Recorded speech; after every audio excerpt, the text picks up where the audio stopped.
ఓం నమో భగవతే వాసుదేవాయ. జయ శ్రీమన్నారాయణ, జయ శ్రీకృష్ణ. కృష్ణం వందే జగద్గురు. ప్రతిరోజు భగవద్గీత పారాయణము చదువుతున్నాను. ఈరోజు భగవద్గీత నిత్యపారాయణంలో 8వ అధ్యాయంలో 4వ శ్లోకము చదువుతున్నాను.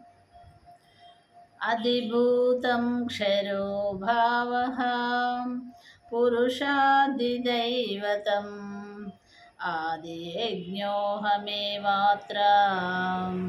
దేహే దేహభృతాం వరా. ఈ శ్లోకమునకు అర్థం ఏంటంటే, ఉత్పత్తి వినాశశీలములైన పదార్థములు అన్నియు ఆదిభూతములు అనబడును. హిరణ్మయుడైన పురుషుడు ఆది దైవము.